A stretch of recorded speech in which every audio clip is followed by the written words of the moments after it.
Well, hi, folks. Aaron Dorr here with the Missouri Firearms Coalition in the Capitol this week with Representative Jared Taylor. Not a new name to MOFC members, who's been leading the fight for us for a long time in the House on Second Amendment issues. And this year, Jared, the big push this year is to fix the obvious problems with Missouri's self-defense laws, because we got a bunch of them. Yeah, excited to work with Missouri Firearms Coalition again this year on House Bill 2118 to fix some of those issues that we've recognized that we need to address. Issues that have just come up over the last couple of years. Missouri was one of the first to pass this, and now we've seen some of the other states, what they've done, and some of the issues that we've had. And so we want to address those. One of the main things that we need to have, I think it's pretty obvious now to many gun owners in Missouri, is we need to have immunity for gun owners who use justifiable force. We're not giving a blank check to anybody. We're not going to protect criminals.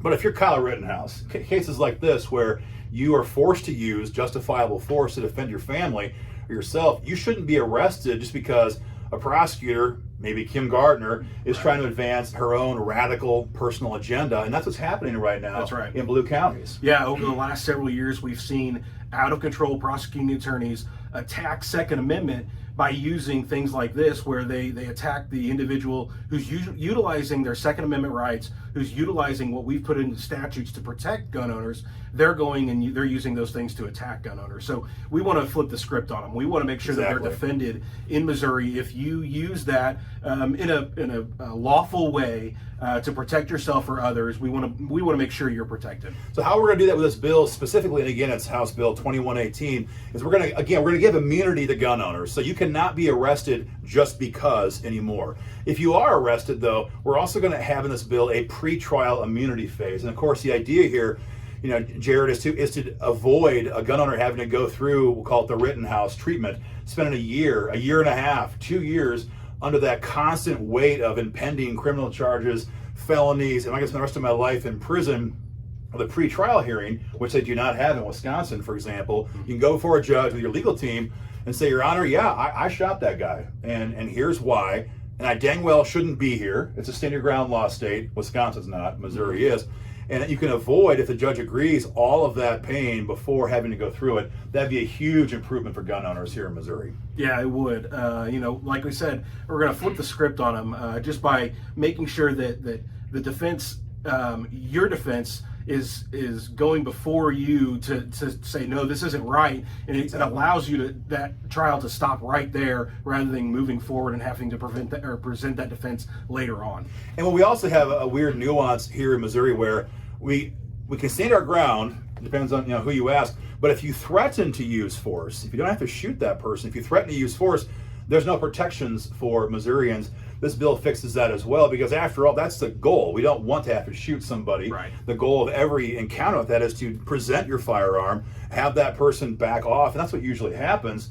But if that happens to you in Missouri, there's no protections right now for that justifiable threatened use of force. We're going to change that with this bill as well. And we're also then going to go beyond that still and say that even, because we have assault statutes in Missouri that are pretty broad, and it says that anybody who aims a firearm at somebody with the intention to do harm, that's an assault. And it is in a criminal context, but if I simply draw a firearm at a couple of thugs trying to attack me or my family, I do intend to do harm if I need to defend my family. The law needs to be expanded to cover us in those situations, so we can't be prosecuted under this current assault statute. We're going to fix all of this at one time. And lastly, of course, one of your big favorites is the civil immunity.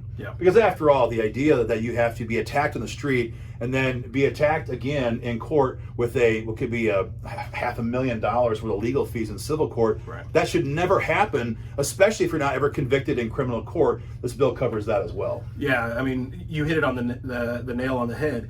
If you are defending yourself and your family, you shouldn't have to also defend yourself a second time in court against these frivolous lawsuits that are going to come. So we want to make sure that, again, gun owners are protected. Exactly. Guys, as you know, though, with last year's fight for SAPA, doesn't matter how good the bill is or how bad we need it, it does not pass into law without your constant support, your emails, your phone calls. That's what drives the agenda here in Jeff City. And we need you guys to take action on this immediately. So as always, there's links below this video. Take a moment, make the phone calls, send your emails, sign your petition, and make sure everyone knows in Jeff City, you want them to take action on this bill this year. It's an election year, and a lot of guys, unfortunately, not you because you're termed out.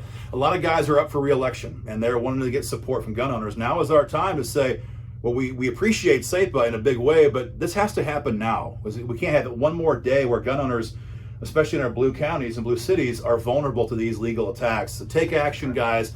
Do it right away. You'll hear from Jared, all these guys. This is the kind of stuff that moves the agenda here in Jeff City. Take action on this. We'll keep you guys informed as always, and thank you, Jared, for leading this fight again in the House for gun owners. We appreciate it very much. Yeah, thank you all. Thanks for your help. And again, like Aaron said, what moves it the most is you all contacting your legislator, your senator, your state rep, and letting them know where you stand on these issues. So do that now. Appreciate Missouri Firearms Coalition and the fight that they've done, not only for this bill, but for SEPA and everything else in the past. Stay tuned, guys. More to come. Take care.